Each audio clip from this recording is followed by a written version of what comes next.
Episode 1 अंधेरे का बुलावा। अमावस की रात थी।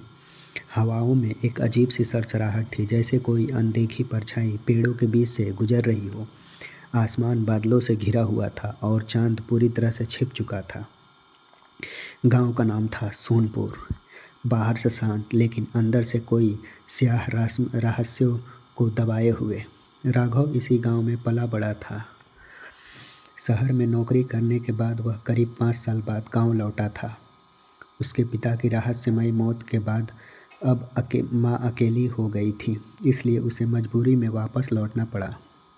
लेकिन उसे क्या पता था, इस गांव की मिट्टी में ही डर सोया हुआ है।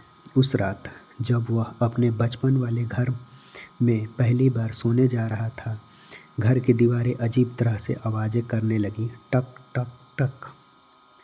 राघव ने करवट बदली, शायद लकड़ी पुरानी हो गई हो, उसने खुद से कहा। लेकिन तभी अचानक खिड़की अपने आप खुल गई।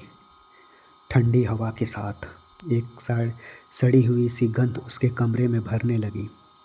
राघव उठा और खिड़की बंद करने के लिए आगे बढ़ा, लेकिन जैसे ही उसने पर्दा हटाया, उसकी आंखें फैल गईं। बाहर कोई औरत खड़ी थी, बाल खुले, चेहरा अधजला, साड़ी खून से सनी हुई। वह मुस्कुरा रही थी, लेकिन वह मुस्कान इंसानी नहीं लग रही थी। राघव घबरा कर पीछे हट गया। तुम मुझे देख सकते हो? उस औरत की आवाज़ धीमी थी, लेकिन सीधा राघव के दिमाग के अंदर गूंज रही थी। कौन हो तुम? राघव ने कांपती आवाज़ में पूछा। वह औरत बोली, जिसे तुम सबने जिंदा जलाया था। इतना कहकर वह अचानक हवा में गायब हो गई। राघव पसीने में भीग चुका था। उसका शरीर बर्फ जैसा ठंडा पड़ गया था। अगली सुबह गांव पूरी तरह से शांत था, जैसे रात को कोई घटना हुई ही ना हो। माँ चूल्हे पर खाना बना रही थी। माँ, इस गांव में कभी किसी औरत को जला दिया गया था? राघव ने बिना किसी भूमिका के पूछा। माँ का चम्मच हाथ से गिर गया। ये सवाल क्यों पूछ रहे हो? उसकी आवाज़ कांप रही थी। कल रात मैंने किसी को देखा। माँ ने राघव का हाथ पकड़ लिया। शहर में रह रहकर तुम्हारा दिमाग खराब हो गया है। यहाँ कुछ नहीं है, कुछ भी नहीं। लेकिन उनकी आंखों में डर साफ नज़र आ रहा था। उसी दिन दोपहर को राघव पुराने तालाब की ओर चला गया। वही तालाब जहाँ उसके बचपन की कई यादें जुड़ी थीं, लेकिन आज वह तालाब सुनसान था और पानी बिल्कुल काला नज़र आ रहा था। जैसे ही राघव झुका पानी को छूने के लिए, तालाब के अंदर से एक हाथ बाहर निकला और उसका हाथ पकड़ लिया। छोड़ो मुझे, वह चीखा।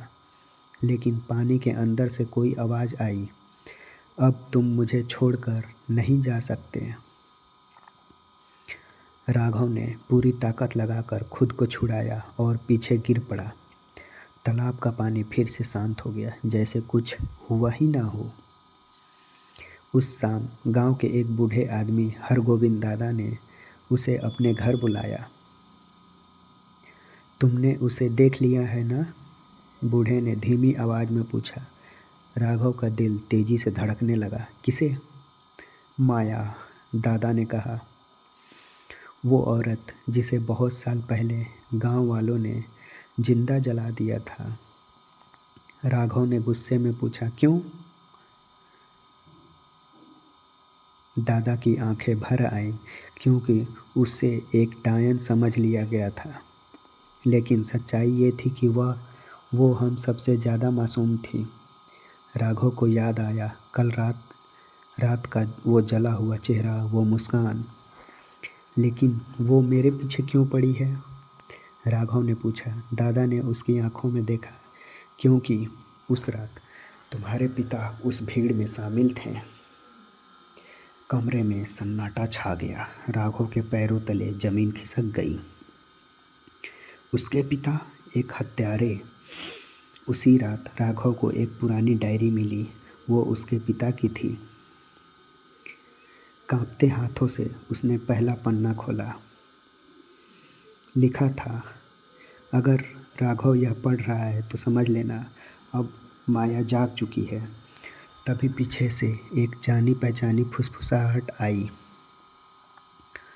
तुम बहुत देर कर चुके हो राघव। और जब उसने मुड़ कर देखा, वो औरत उसके कमरे में खड़ी थी और इस बार वह बहुत करीब थी।